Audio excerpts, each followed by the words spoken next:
আসসালামু আলাইকুম প্রিয় দর্শক, আমরা অন্তর্বর্তীকালীন সরকারের সময় নানা ধরনের মবের ঘটনা দেখেছি। একটা হুজুগ তুলে একদল লোক কোনো একজনকে আক্রমণ করছে, কোনো একটা বাড়ি ভেঙে দিচ্ছে অথবা কোনো একটা বাড়িতে আগুন ধরিয়ে দিচ্ছে, এগুলো আমরা দেখেছি।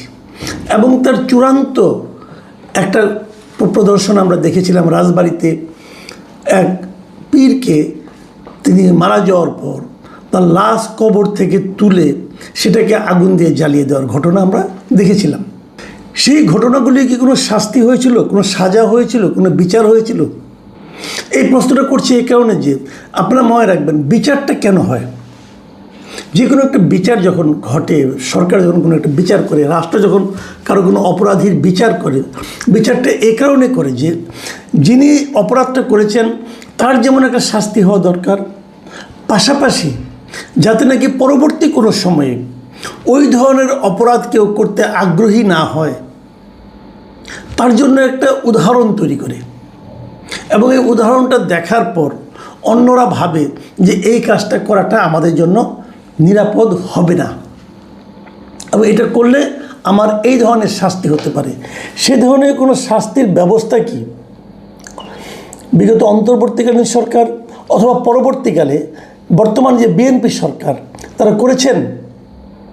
তারা করেননি। এই এত কথাগুলি বললাম কেন? এইগুলি বললাম এই কারণে যে আমরা এবার কি দেখলাম। গত শনিবার দিন কুষ্টিয়ার দৌলতপুর উপজেলার ফিলিপনগর গ্রামে একজন পীরকে তার আস্থানায় যেয়ে মেরে আস্থানায় আগুন ধরিয়ে দেওয়া হলো এবং সেই পীরকে পিটিয়ে এবং কুপিয়ে হত্যা করা হলো। কারা হত্যা করলো? কিছু লোক। প্রথমে বলা হলো অনেক লোক ছিল, কিন্তু পরে আমি দেখলাম যেটা ম্যাক্সিমাম 15-20 জন অথবা 50 জন লোক। তারা ওই গ্রামের কিংবা গ্রামের বাইরে, এগুলো হয়তো পরে ধীরে ধীরে হয়তো উদ্ঘাটিত হবে, কারণ এগুলি ভিডিও ফুটেজ অনেকে করেছে, নিজেরা নিজেদের বাহাদুরি প্রকাশ করার জন্য করেছে। সেই ভিডিও থেকে আমরা জানতে পারবো এগুলো আসলে কারা, এই ঘটনাগুলি ঘটালো কারা। এটা নিয়ে আলোচনা হবে এখন কয়েকদিন, আগামী কয়েকদিন আপনারা দেখবেন যে আলোচনা হবে, এবং আলোচনা হওয়ার পর কিছু ধরপাকড় হবে, একসময় সবাই জামিন টামিন পেয়ে চলে যাবে, কোনো কিছুই হবে না। এ ধরনের উদাহরণ আমরা অতীতে দেখেছি। এবার কি হবে? এবার কি বিচার হবে? দেখুন, এ ধরনের বলা হচ্ছে কি ওই লোকটা খারাপ, ওই লোকটা ধর্মের বিরুদ্ধে কথা বলেছেন, ওই লোকটা কোরআনের বিরুদ্ধে কথা বলেছেন, উনি আমাদের নবীর বিরুদ্ধে, অনেক কিছু হতে পারে, আমি কোনোটাই কিন্তু অস্বীকার করছি না। কিন্তু সে লোকটা যা কিছুই বলুক না কেন, তাকে হত্যা করার অধিকার কি আমার আপনার আছে? আমাদের ধর্ম কি আমাকে সে হত্যা করার অধিকারটা দিয়েছে?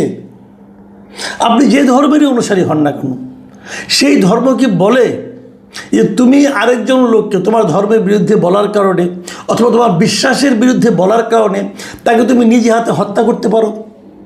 এটা বলে? অথবা অন্য কোনো যে সমস্ত দেশে ব্লাসফেমি একটা আইন আছে, কিন্তু যেমন পাকিস্তানি এই আইনটা আছে, যদি আপনি ইসলামের বিরুদ্ধে কিছু বলেন তা আপনার বিরুদ্ধে ব্লাসফেমি আইনে শাস্তি দেওয়া যাবে। কিন্তু পাকিস্তানেও কি বলবে যে ব্লাসফেমি আইন আছে, তুমি আইনের শরণাপন্ন না হয়ে তুমি নিজেই তাকে হত্যা করে ফেলো? বলবে না।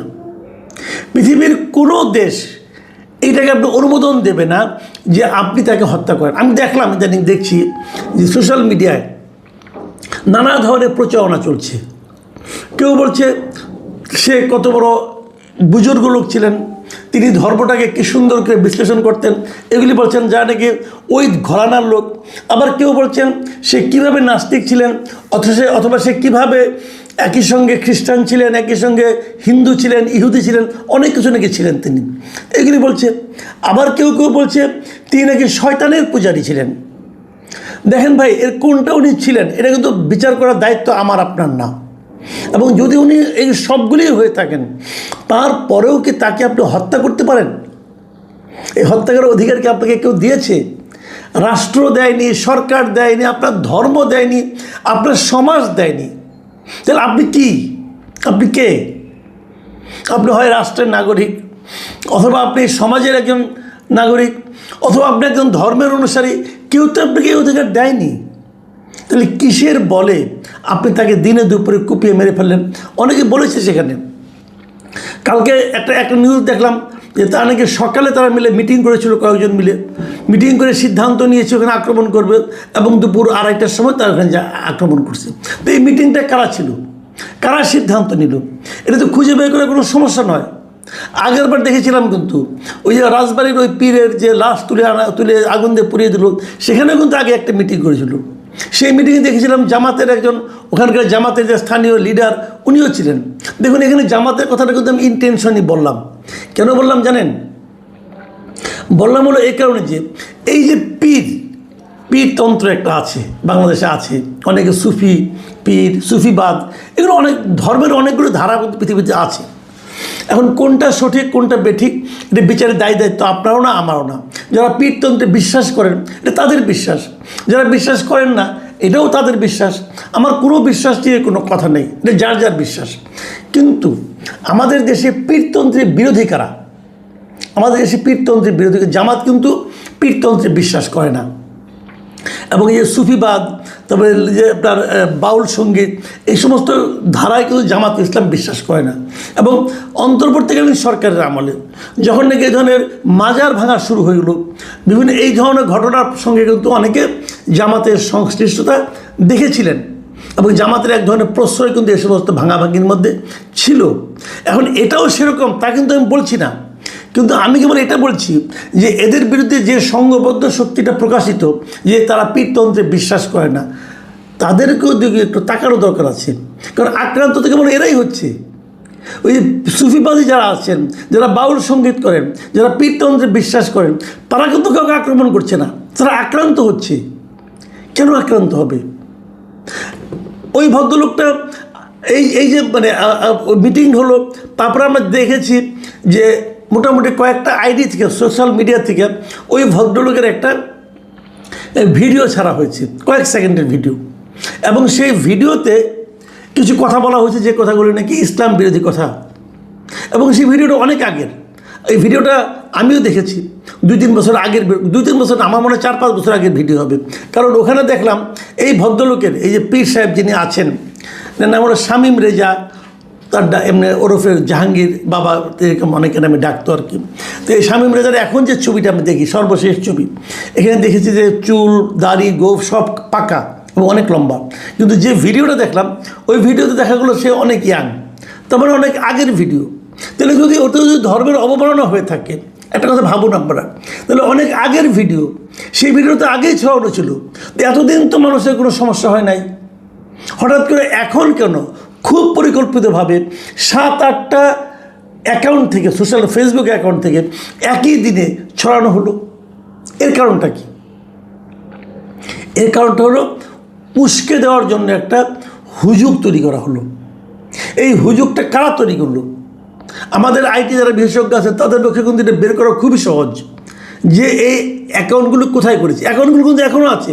আমি নিজে একটা অ্যাকাউন্ট দেখলাম, কি সত্যের সন্ধানে ফিলিপনগর, এবং সেখানে আমি যে সমস্ত কথা পড়লাম, একটা চিজ দেখলাম, আপনার মানে একটা ভিডিও দেখলাম, সেই ভিডিওতে এই যে পীর ছিল জাহাঙ্গীর সাহেব শামীম রেজা, তার জানাজা হচ্ছে, এবং জানাজা কেন হচ্ছে এটা নিয়েও অনেক অশ্লীল ভাষায় গালাগালি আমি একটা ভিডিও কিন্তু দেখলাম ওর মধ্যে। এবং আরেকটা দেখলাম যখন জ্বালিয়ে দেওয়া হয়েছিল সেটাকে জাস্টিফাই করে কিছু কথা বলা হচ্ছে। আবার আরেক জায়গায় দেখলাম যে এই ধরনের বাড়িঘর জ্বালিয়ে এবং তাকে মেরে ফেলাটা নাকি আমাদের ফরজ কাজ, সেই ধরনের উস্কানিও কিন্তু ওই পোস্টে, ওই যে সত্যের সন্ধানে ফিলিপনগর, এটাতে আমি পেলাম। আপনারাও দেখতে পারেন, আমি আপনার ছবিটা দিয়েও দিচ্ছি, দেখেন আপনারা এগুলো। তো এই জিনিসগুলো আমরা কিন্তু দেখেছি। তাহলে এগুলো কারা ছড়ালো তাদের খুঁজে বের করেন, এটা তো খুঁজে বের করতে হবে, না হলে আপনি আগামীতে আবার ঘটবে। আজকে ফিলিপনগর হলো, কালকে আরেক নগরে হবে, এই ধরনের ঘটনা ঘটতেই থাকবে। বাংলাদেশের অনেক এলাকায় কিন্তু এই ধরনের পীর, এই ধরনের বাউল, এই ধরনের ঘটনা কিন্তু আছে। সেগুলিকে আপনি এভাবে নিজের হাতে আইন তুলে নেবেন। সরকারের ভূমিকাটা কি? আমি মনে করি আমাদের এই বর্তমান যে বিএনপি সরকার এসেছে, এই বিএনপি সরকার একজন অত্যন্ত, আমি মনে করি যে খুবই করিতকর্মা এবং করিতকর্মা বলবো না, খুবই প্রাজ্ঞ একজন ব্যক্তিকে স্বরাষ্ট্রমন্ত্রীর দায়িত্ব দিয়েছেন, মিস্টার সালাউদ্দিন আহমেদ। কিন্তু সালাউদ্দিন সাহেব কাজের লোক, কোনো সন্দেহ নেই, কিন্তু উনি কি ওনার কাজটা করছেন? উনি তো অন্য কাজ দিয়ে ব্যস্ত। উনি এখন সংবিধান নিয়ে ব্যস্ত, উনি জুলাই সনদ নিয়ে ব্যস্ত, যেগুলো নাকি ভার্চুয়ালি আইনমন্ত্রীর কাজ। ওই কাজগুলো মনে হচ্ছে যে উনিই করছেন। কিন্তু কালকে দেখলাম যে আইনমন্ত্রী একটা প্রেস কনফারেন্স করেছেন এই বিষয়গুলি ব্যাখ্যা করার জন্য। আইনমন্ত্রী তো খুবই ক্যাপেবল লোক, তো একজন ক্যাপেবল লোক থাকতে সেই কাজে সালাউদ্দিন আহমেদ সাহেবকে হস্তক্ষেপ করতে হবে কেন? উনি বরং ওনার স্বরাষ্ট্র মন্ত্রণালয়ে থাকুন। উনি যদি স্বরাষ্ট্র মন্ত্রণালয়ে আরেকটু সিরিয়াস হইতেন তাহলে কিন্তু এই গত 2 মাস দেশের মানুষ টের পেত যে আইন শৃঙ্খলাটা কতটা শক্ত আছে। উনি এদিকে মনোযোগ দিতে পারেন নাই বলে আমার ধারণা। আমি ওনাকে রিকোয়েস্ট করব, ভাই এদিকে একটু নজর দেন, এটা একটা গুরুত্বপূর্ণ কাজ। কিন্তু ওই জুলাই সনদ গুরুত্বপূর্ণ কাজ, কিন্তু ওটা করার জন্য আইনমন্ত্রী আছেন, উনি যথেষ্ট বুঝেন, যথেষ্ট ব্যাখ্যা করতে পারবেন। আপনাকে সব কাজে যেতে হবে এরকম কোনো প্রয়োজন নেই, আপনি এখানে থাকেন একটু। আজকে যদি স্বরাষ্ট্র মন্ত্রণালয় যদি স্ট্রং হতো তাহলে সারা দেশে কিন্তু যে পুলিশের ভেঙে যাওয়া মনোবল সেটা ফিরে আসতো। এবং ওনাকে তো আমি দেখলাম না গত 2 মাসে যে আইন শৃঙ্খলা নিয়ে ওনাকে খুব ব্যতিব্যস্ত হতে অথবা কোনো ভূমিকা রাখতে। আপনি পারলেন কি পারলেন না সেটা কিন্তু ইম্পর্টেন্ট না, ইম্পর্টেন্ট হলো আপনি চেষ্টা করছেন কি না। কয়েকজন মন্ত্রীকে দেখছি, যেমন শিক্ষামন্ত্রী আছেন মিলন সাহেব, উনি কিন্তু দৌড়াদৌড়ি করছেন, এখানে যাচ্ছেন সেখানে যাচ্ছেন, কিছু কাজকর্ম করছেন, কোথাও কোথাও ভুল করছেন। ওনার ভুলগুলোর আমিও সমালোচনা করছি, এগুলো সবই ঠিক আছে, কিন্তু উনি কিন্তু দৌড়াদৌড়িটা করছেন। তো স্বরাষ্ট্রমন্ত্রীকে আমি কিন্তু এখন পর্যন্ত দেখিনি যে আইন শৃঙ্খলা ঠিক রাখার জন্য কোনো দৌড়াদৌড়ি করতে। তাহলে কীভাবে হবে ভাই? এই কাজগুলি করতে হবে। এবং আমি মনে করি যে এই ঘটনার জন্য দৃষ্টান্তমূলক একটা ব্যবস্থা গ্রহণ করতে হবে, যা দেখে পরবর্তী সময়ে যারা এই ধরনের অপকর্ম করার কথা চিন্তা করেন তারা যেন একটু ভাবেন যে এগুলি করতে গেলে আমার কিন্তু এই দুরবস্থায় পড়তে হবে।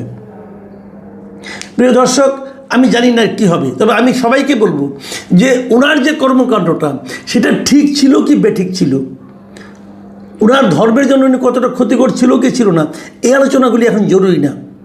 জরুরি হলো যে আইন নিজের হাতে তুলে নেওয়াটা শাস্তিযোগ্য অপরাধ কিনা। যদি শাস্তিযোগ্য অপরাধ হয় সেই শাস্তি আমরা কতটা কনফার্ম করতে পারলাম, এটা হলো জরুরি কাজ। প্রিয় দর্শক, এখন এই পর্যন্তই।